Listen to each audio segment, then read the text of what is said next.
história de Nossa Senhora do Bom Conselho Janazano, nós vamos ver que, claro que é com todas as imagens, com toda a nossa vida, mas é uma coincidência atrás da outra, né?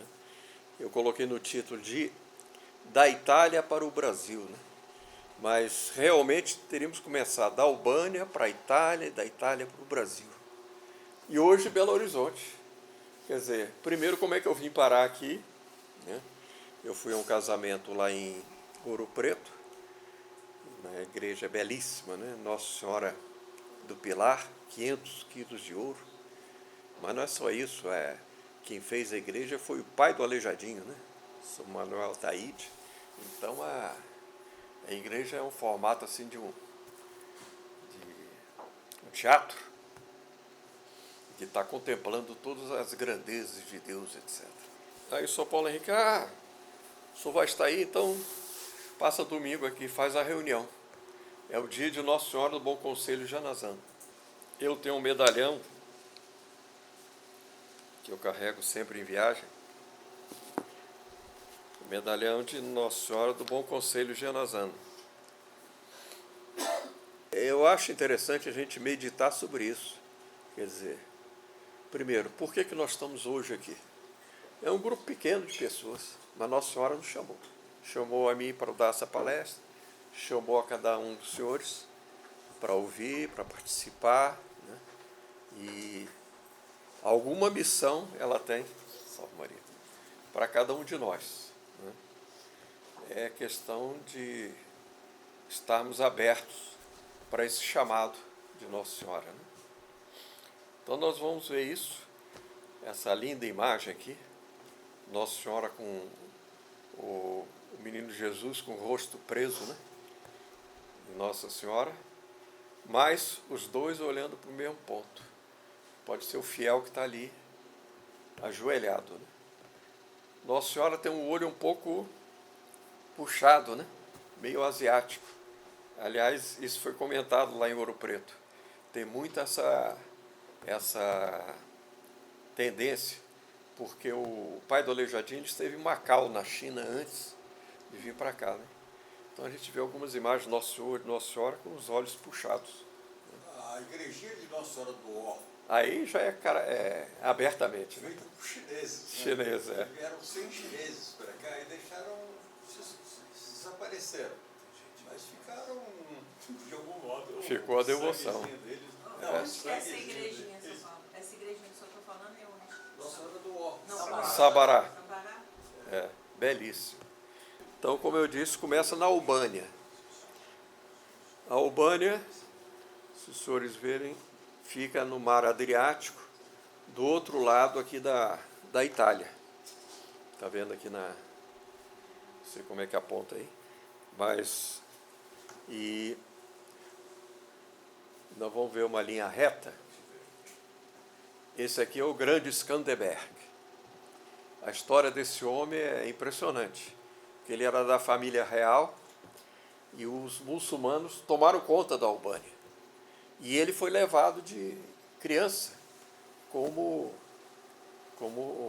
escravo, né? Meio escravo e meio tratado na corte. Mas como muçulmano, não como católico. E aqui estão os sultões que tomaram conta. E ele se tornou um guerreiro muçulmano de grande destaque. Mas quando ele chegou à idade de 20 anos, ele disse, não, agora eu vou lutar pelos católicos. Então ele mudou. Ele pegou toda a técnica que ele tinha aprendido com os muçulmanos, ele passou para os católicos. E durante a vida dele toda, a Albânia se manteve de pé.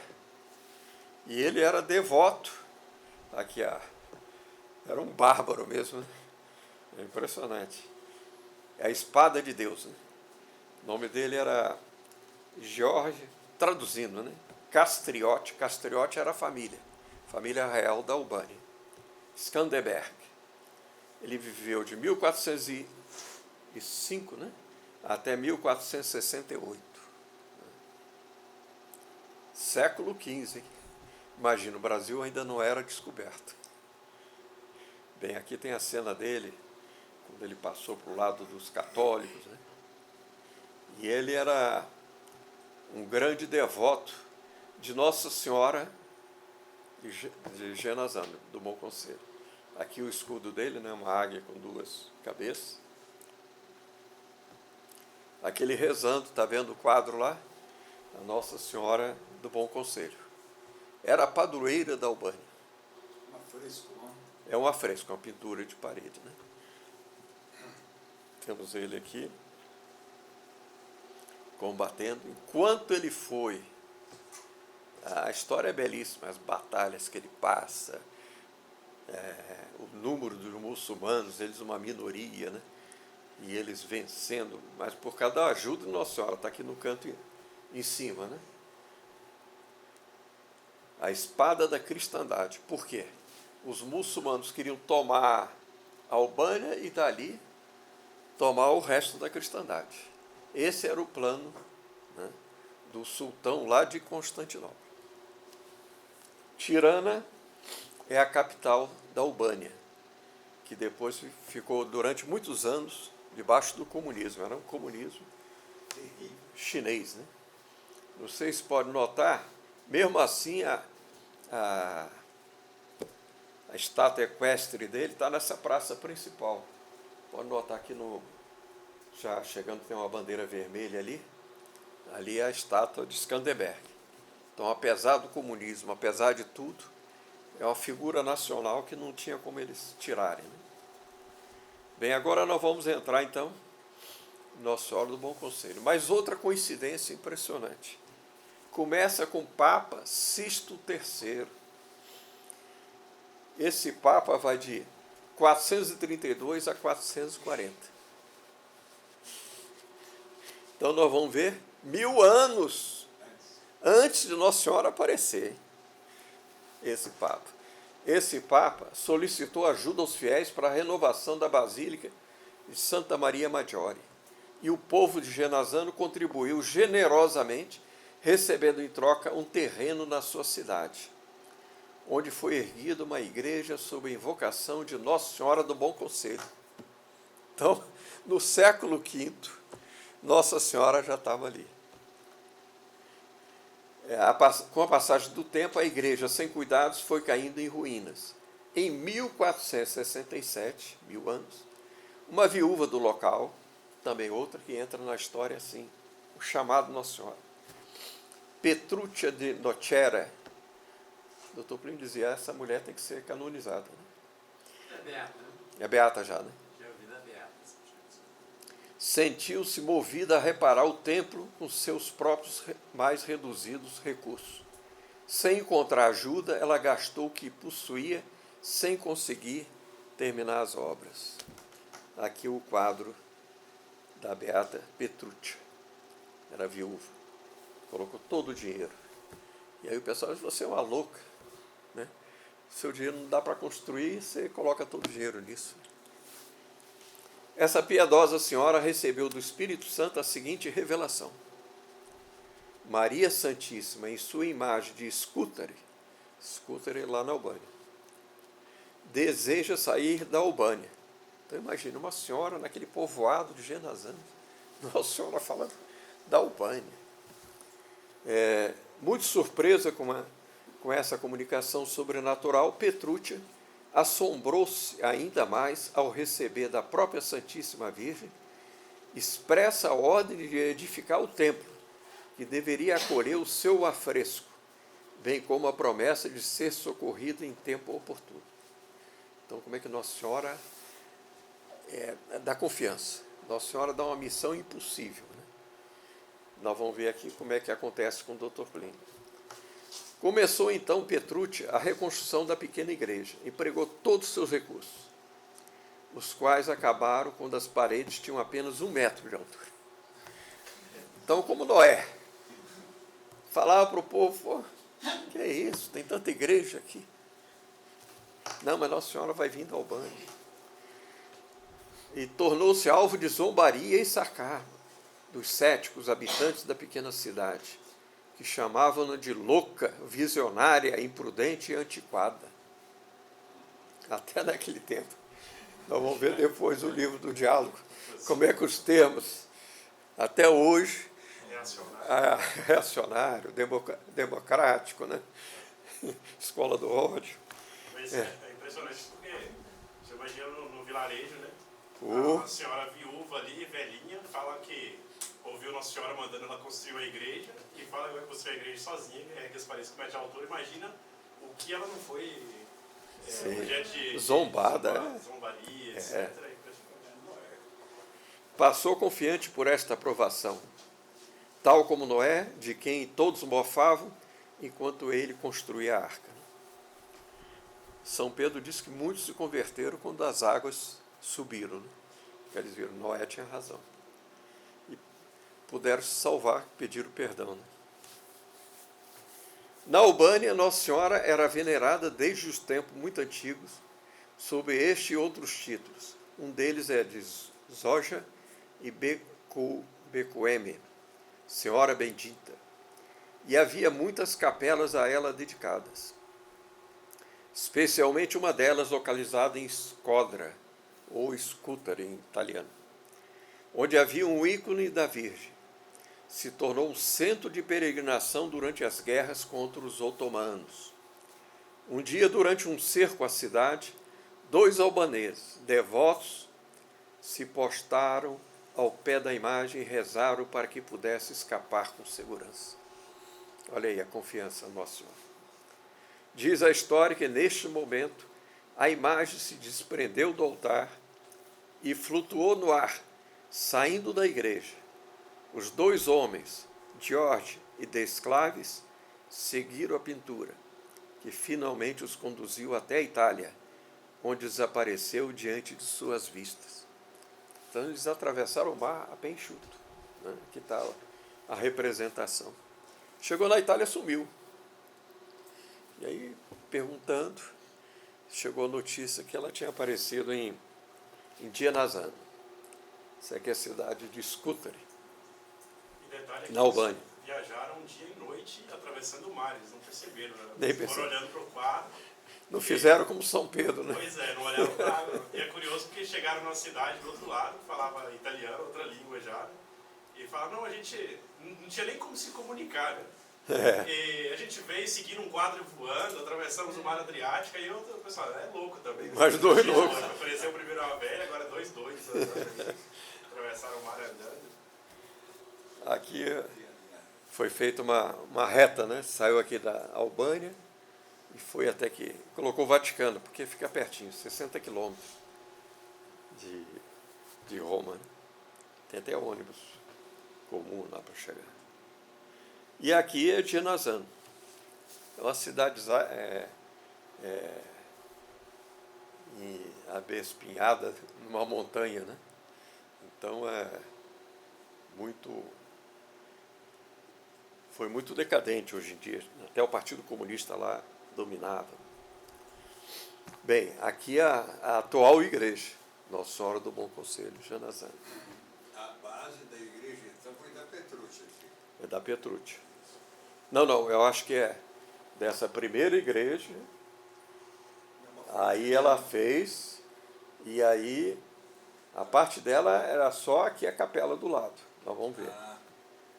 Mas ela queria reformar a igreja inteira. Aí, com a aparição de Nossa Senhora, eles reformaram. Então, no dia 25, foi ontem, portanto, foi no dia de São Marcos, que Nossa Senhora apareceu. Mas como era o padroeiro da cidade, o dia de Nossa Senhora ficou dia 26. Mas realmente Nossa Senhora apareceu no dia 25 de abril. Aí eles comemoram a chegada. A chegada. Diz a tradição que na festa de São Marcos, 25 de abril daquele ano, a população se reuniu para festejar. Por volta das 16 horas, o povo ouviu uma bela música e procurou de onde vinha. Então viram uma nuvem em meio ao céu claro, descer do céu e cobrir uma das paredes inacabadas da igreja, lá permanecendo por algum tempo. Quando a nuvem se dissipou, a população viu sobre a parede uma pintura da Virgem, com um menino onde nada existia antes, e parecendo como que flutuar sobre a parede. Então hoje não dá para ver, porque foi feito um altar na frente, mas a imagem continua suspensa no ar. Ela está só com uma pontazinha presa na parede. Mas a imagem, o afresco, né? Então, o primeiro milagre está suspenso no ar. O segundo milagre, que é um afresco muito fininho. 500 anos já era para ter. Tem uma parte deteriorada, né? Nós vamos ver aqui não aparece todo, né? Mas podem notar que aqui no braço do menino Jesus, aqui já aparece meio deteriorado o afresco. Né? E dali para baixo, o afresco está bem deteriorado. Né? Então veja o encanto, tem umas rachaduras, né? Mas parece que foi feito mesmo para ser contemplado assim, a face não. Exatamente. Se preservou essa parte é porque Nossa Senhora queria isso. Né? O senhor Nelson, só Pois uma não. curiosidade mesmo, que são raríssimas as imagens de Jesus que você vê sem cabelo ou pouquíssimo cabelo. Tem alguma explicação? Porque, ou não? Olha, eu nunca ouvi essa explicação. Eu já tinha Raro, visto. né? Assim, pelo menos são raríssimas as que você vê. Nos ícones é comum representar o menino Jesus com entradas assim, ou com uma fisionomia um pouco de idoso, para dar o conceito de que Deus ele é eterno. Mesmo tendo se encarnado, ele já existia antes de ter se encarnado. Então, nessa imagem é possível ver bem isso. Né? Porque ele tem uma cara de um recém-nascido, um rosto de recém-nascido, perdão. Mas a fisionomia é mais de não é um bebê que é um débil, assim, digamos. Bem, Nossa Senhora faz assim, quer dizer, conforme o país, lá na China com o olho puxado, né? No México, né? Nossa Senhora de Guadalupe, é como uma Índia mesmo. Né? Então veja o altar que fizeram, né? Diante de Nossa Senhora. Então com mármores belíssimos, né? E em cima do quadro tem a representação dela chegando em Genazano. Aliás, esse quadro antigamente ficava coberto. Tem uma espécie de uma cortina de metal, né, de ouro, que desce assim. Aí tem a festa que sobe. Com isso, pouca gente fala e pouca gente sabe que o quadro está flutuando. O milagre não aparece. Aqui está mais de perto. Estão vendo aí contemplando Nossa Senhora na nuvem, né? Quando ela está chegando. Os cientistas da conservação fizeram análise dos pigmentos que compõem a obra, né? Que é misturado na cal para fazer o afresco. E eles concluíram que isso se repete em várias imagens de Nossa Senhora, como a Nossa Senhora do Bom Sucesso, que os pigmentos não têm origem nem vegetal nem mineral, de origem desconhecida. Não se sabe como que aqueles pigmentos produzem cor, através da disposição das moléculas.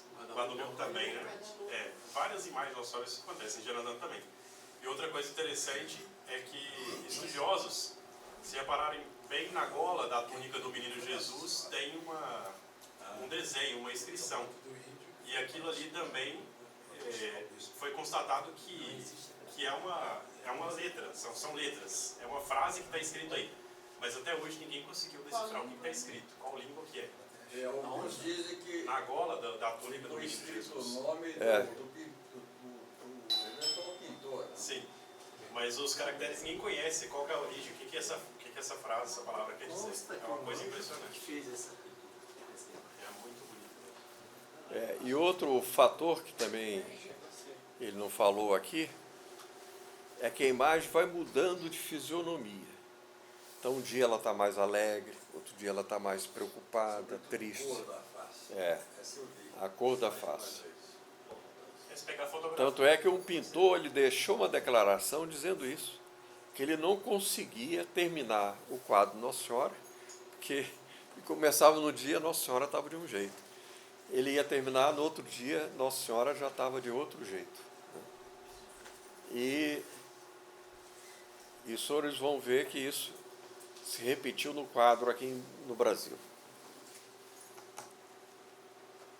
E nós que estivemos lá, São Paulo Henrique teve mais vezes, pôde constatar isso. De fato, Nossa Senhora, a cada vez, estava com uma fisionomia, né?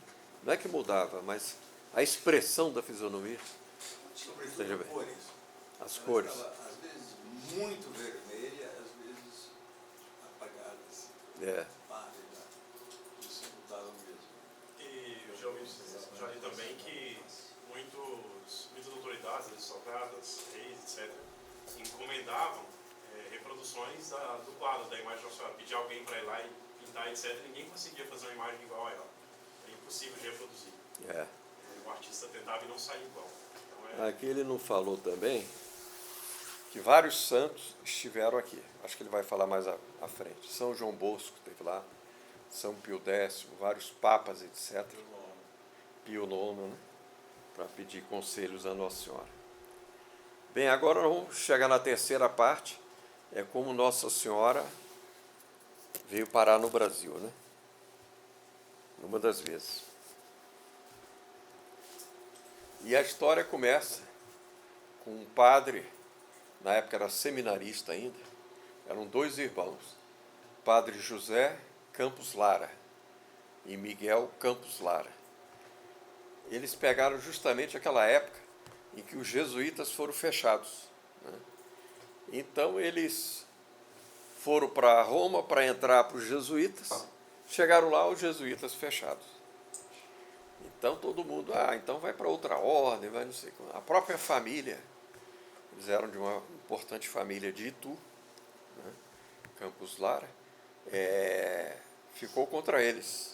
Por que vocês vão se manter nos jesuítas? Vão para uma outra ordem, etc. E ele já é no ano 1733, portanto, estava em pleno Brasil, não é bem colônia, né? Era Brasil-Portugal ainda, né? E morreu em 1820, 2 anos antes da independência do Brasil.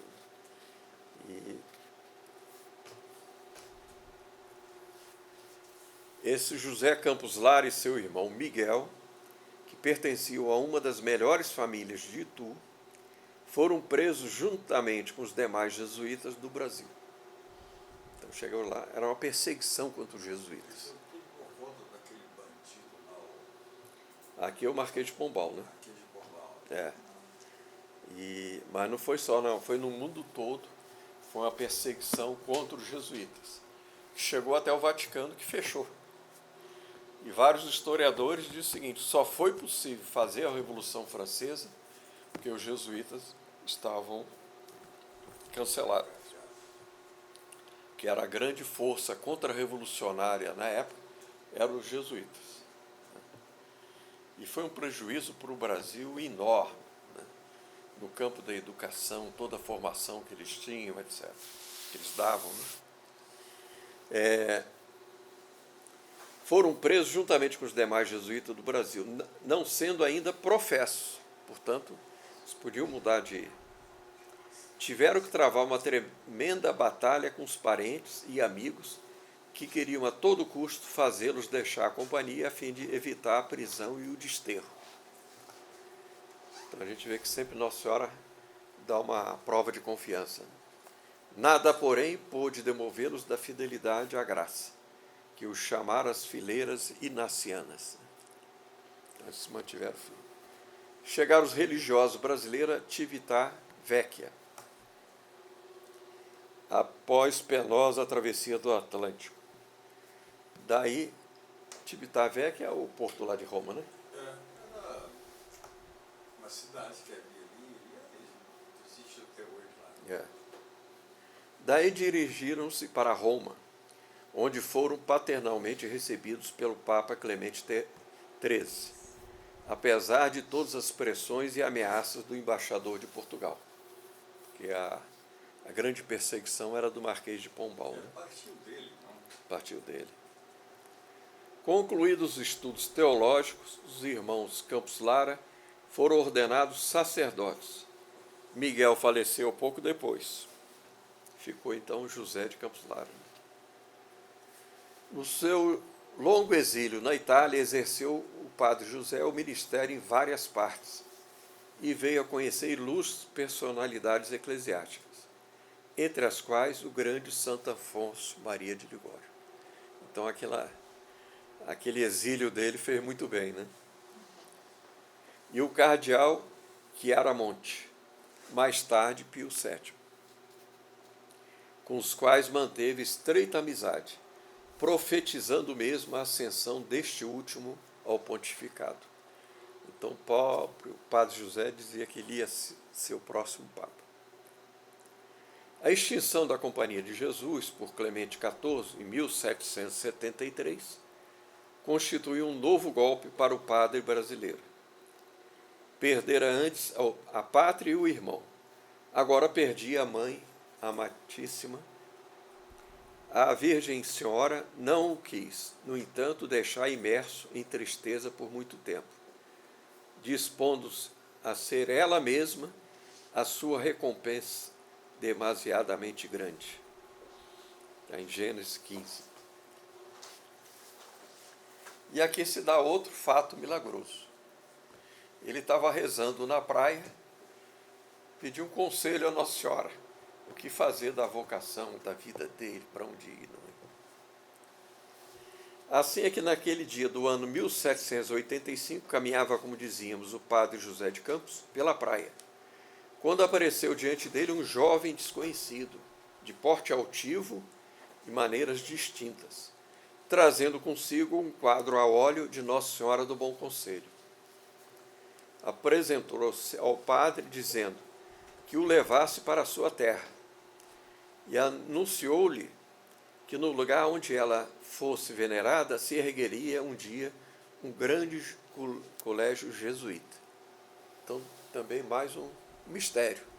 Primeiro, ele estava desterrado lá na Itália, levar um quadro para o Brasil, ia ser um colégio jesuíta que estava fechado. Respondeu-lhe surpreso o sacerdote, que não dispunha de recursos para a viagem. Mas o jovem garantiu que o comandante de um navio que acabava de entrar no porto o admitiria gratuitamente. Então, Nossa Senhora já tinha conduzido as coisas. Consolado com essa notícia, preparava-se o padre Campos para despedir-se de seu interlocutor, mas este que se desaparece ante seus olhos. Bem, podia ser um anjo, né? Desapareceu. Persuadiu-se assim o padre de que se tratava de algum espírito celeste que o procurava sobre aquela aparência, né? Então, Deus Nosso Senhor pode autorizar que um anjo, né, tome a forma humana para realizar certas missões. E aqui é o quadro. Vejam bem, é o quadro, não é totalmente igual, né? E aparecem 3 anjos. A começar que é na pintura a óleo, né? É. E embaixo tem os devotos, né? E o barco saindo.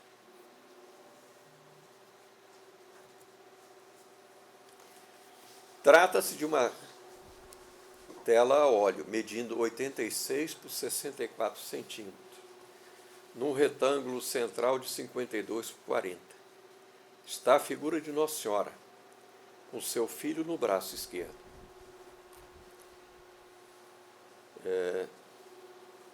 Na margem inferior, bem maior que a superior, vêem-se os 2 albaneses junto ao mar, a contemplar o quadro que se afasta entre nuvens, conduzido por anjos, que aparecem nas margens laterais. Na realidade, o quadro não tem grande semelhança com o original de Genazzano. Eu acho que tem semelhança, mas não é igual, né? O desenho é sensivelmente diferente. As cores são menos delicadas e falta luz no conjunto.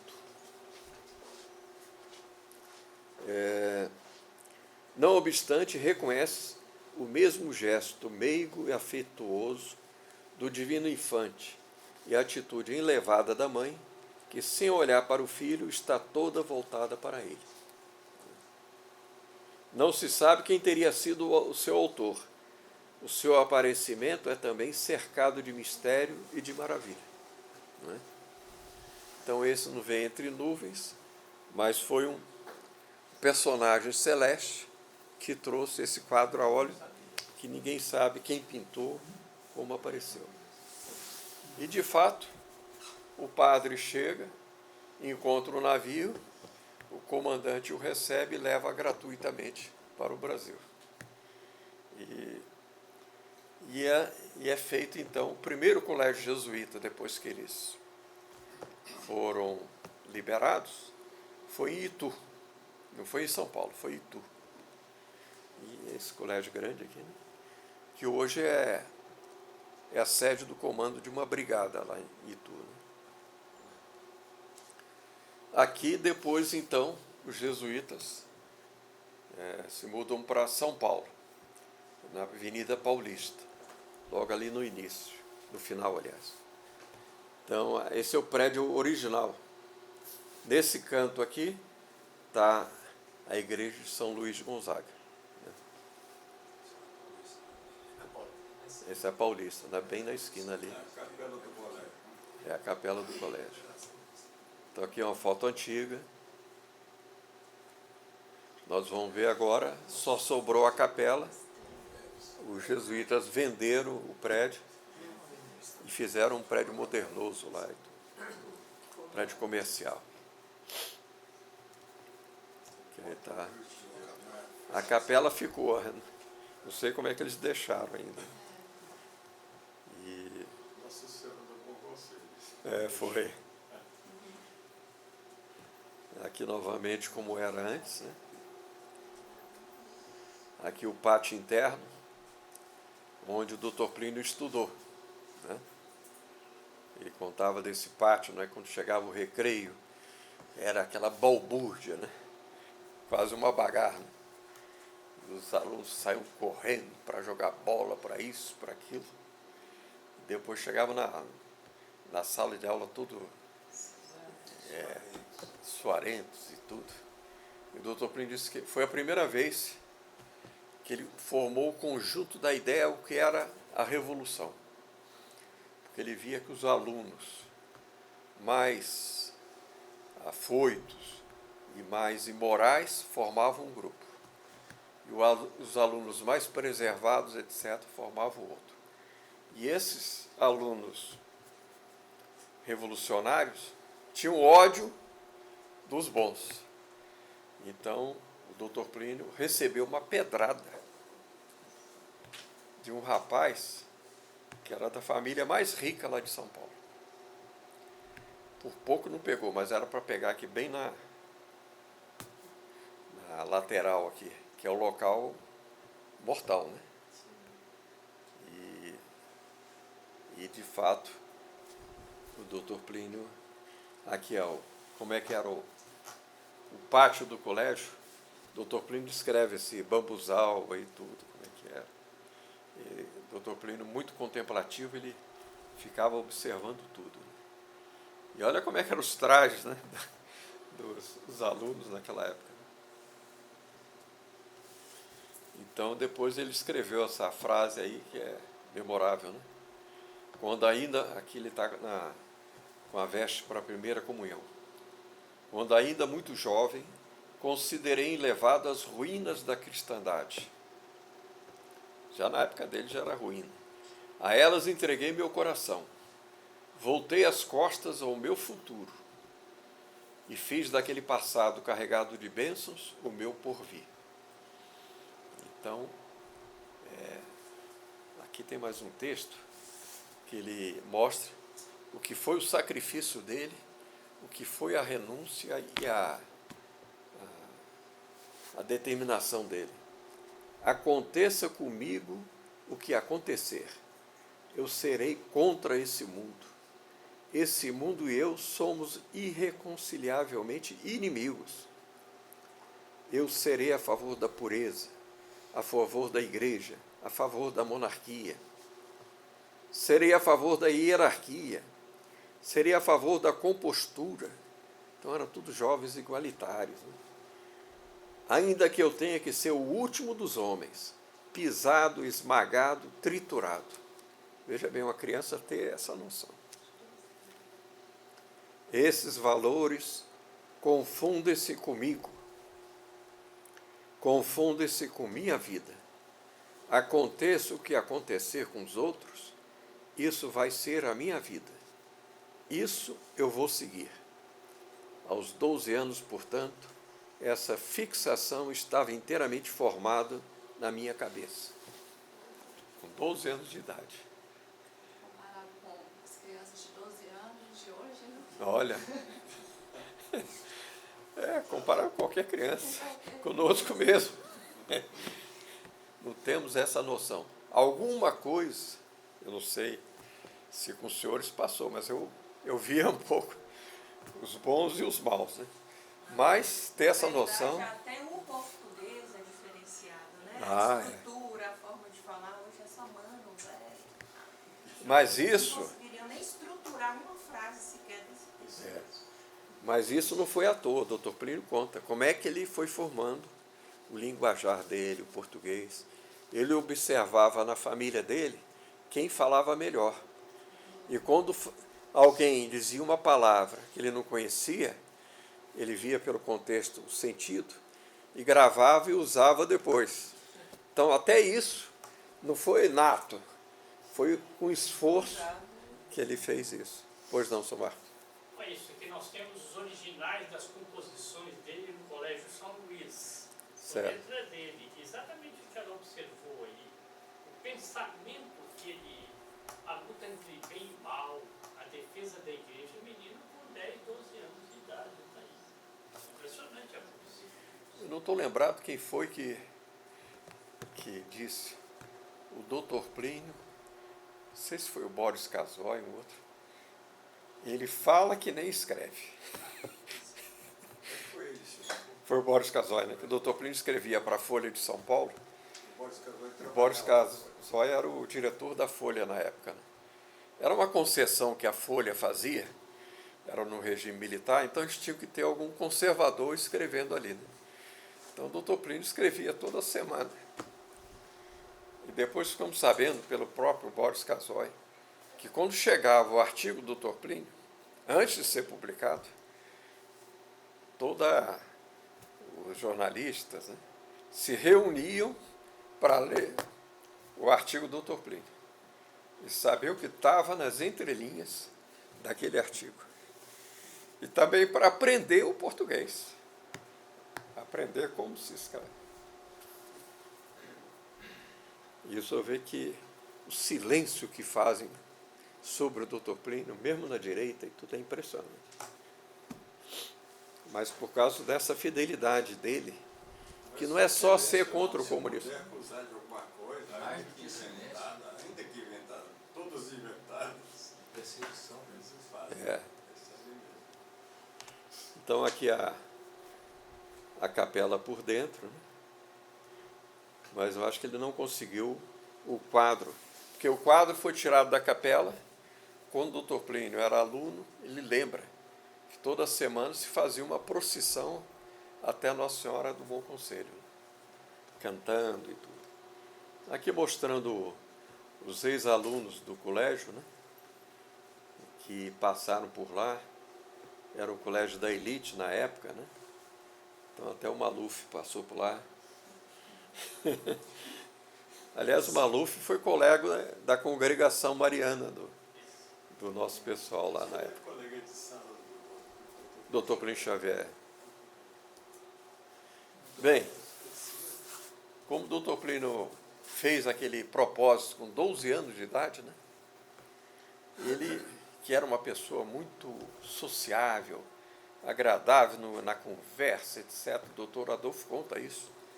Quando ele chegava na família, era uma ebulição, ele conversava sobre tudo, etc. Mas, conforme ele foi entrando na adolescência, os primos deles foram se tornando tudo revolucionários e façures. E à noite saiu para a façurada. E até o doutor Plínio disse o seguinte, ele teve... O que é façura aí? Acho que ninguém tem, né? Não sabem também, né? Fassurado Fassur é um elemento do Antigo Testamento, que era uma pessoa muito ruim. Era um rei. Que é? Era um rei. Não E fez nada de bom, não. nada de bom. Então, é como o termo da Bagar foi se ampliando e modificando. Então, quando dizia, esse fulano é o Fassur. Na linguagem interna. Não? Interna. E então, fulano, ele foi para a fassurada, foi para o pecado, geralmente na linha moral, né? Para a imoralidade. Então, o doutor Plínio diz o seguinte, eu tenho que preservar a minha figura, que eu também não posso parecer um esquisitão, né? Fulano totalmente gagá, etc. Então, o que ele fazia à noite? A hora que todos os primos, os amigos saíam para a fassurada, né? Ele ia, pegava um bonde e ficava rodando por São Paulo. Né? E quando chegava em casa, o pessoal, ninguém sabia para onde ele foi, né? Mas, com isso, ele foi até os 20 anos, quando ele passou diante dessa faixa, Congresso da Mocidade Católica, de 9 a 16 de setembro, né? Ele tomou um susto, ainda existe mocidade católica? Aquilo deu dentro dele um frenesi, uma alegria enorme. Se inscreveu logo, e aí... Desceu do bonde. Desceu do bonde.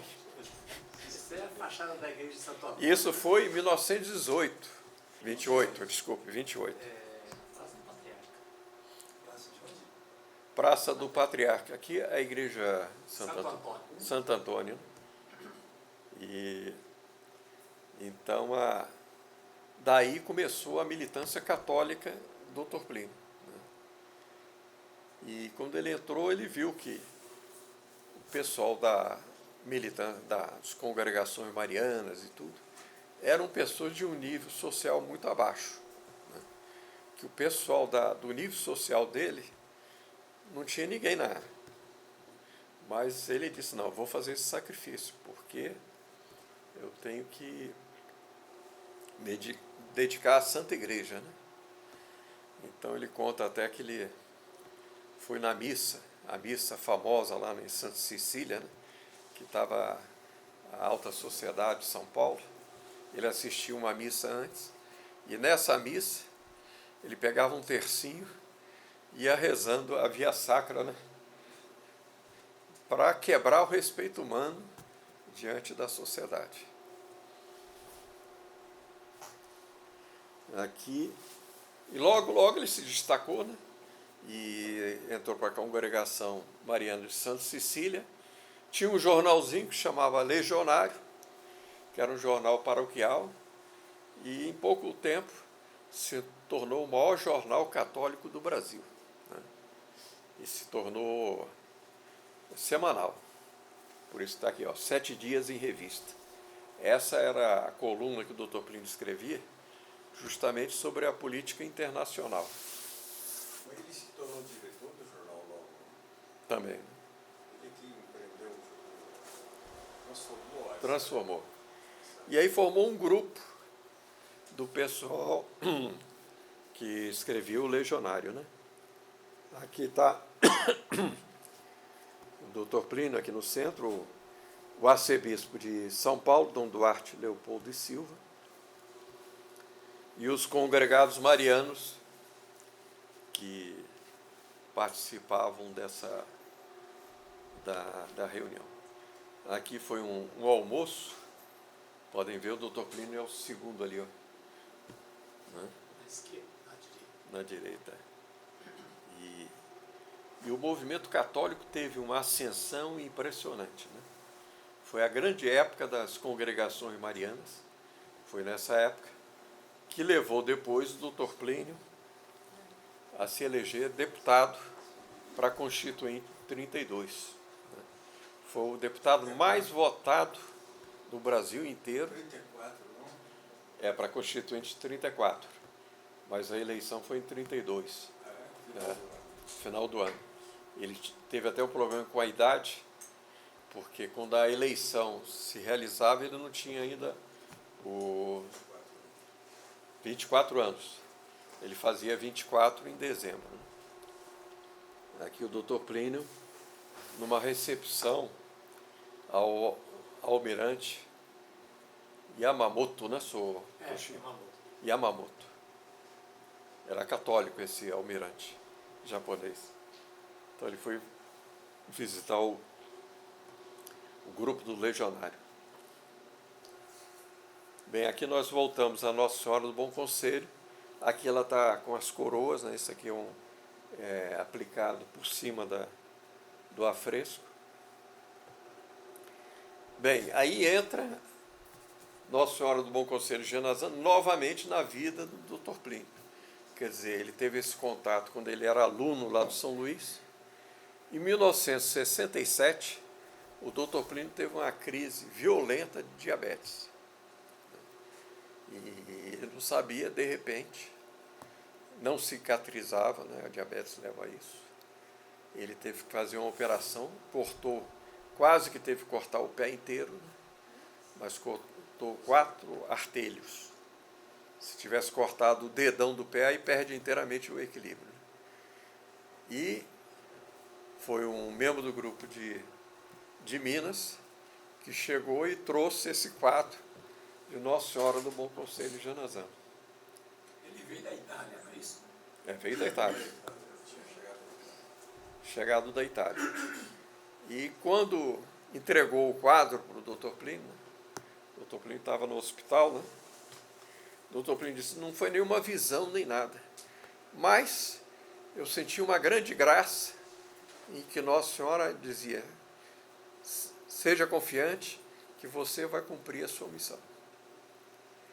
E sabe que, além do lado milagroso, tem um lado psicológico. A diabetes também tem um lado muito emocional. Quando foram fazer o exame, não sei se estava 600, 700, a glicose dele baixou para 200. Então foi a cura que Nossa Senhora fez. Então até o final da vida esse quadro ficava no quarto dormir do Dr. Plínio. Depois de 74, o Dr. Plínio passou por outra provação, que ele ofereceu, ele disse, eu não vou oferecer a vida, porque eu tenho que continuar a obra, mas eu ofereço meu sangue. No dia seguinte ele está indo para Amparo e sofre um desastre impressionante. Isso aqui é a Mercedes que ele estava. E sai desse desastre, todo ele quebrado. Quebrou a bacia, o pé, o braço, quebrou aqui os dentes. Olha. Para amassar o carro daquele jeito, o carro antigo de ferro, não era brincadeira, porque hoje em dia os carros de plástico já bolinha de papel, né?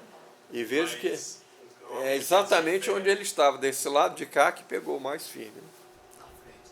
Bem na frente do lado direito. E não se usava cinto na época. Bem, aí o Dr. Plínio pensou assim, bem, eu estou com isso quebrado, isso. Ele pensando, depois que passou que ele ficou também fora de si. Ele disse, mas a cabeça ainda está em ordem. Então dá para tocar a campanha. E foi o que ele se decidiu, né? Dores horríveis que ele passou aqui. E depois disso, ele teve que usar cadeira de rodas e tudo. Andava um pouco assim de muleta, mas... Bem, ainda lançou esse livro, Tribalismo Indígena, em 77, em pleno regime militar, já prevendo Brasil no século XXI, que era para hoje que eles iam fazer essa campanha indigenista. E o Vaticano faz como é que chama? O Sínodo da Amazônia, né? Bem, aqui o Dr. Plínio, quando completou 80 anos, ele foi agradecer a Nossa Senhora de Genazano. Isso aqui saiu no catolicismo, inclusive. Tirou a foto, já está de cadeira de roda, né? Rezando. Eu, infelizmente, eu recebi, mas acabei não colocando. Mas tem, lá no santuário, tem uma sala dos santos peregrinos de Nossa Senhora de Genazano. E os irmãos, então, lá colocaram um quadro do Dr. Plínio, junto com outros santos, né, que devotos de Nossa Senhora de Genazã. E Tá. visitantes importantes, não? Não era só santos. E aqui é uma imagem, aí não é um quadro, né? Representando Nossa Senhora Bom Conselho de Genazã, com o sol se pondo. Tá bem. E aqui terminamos.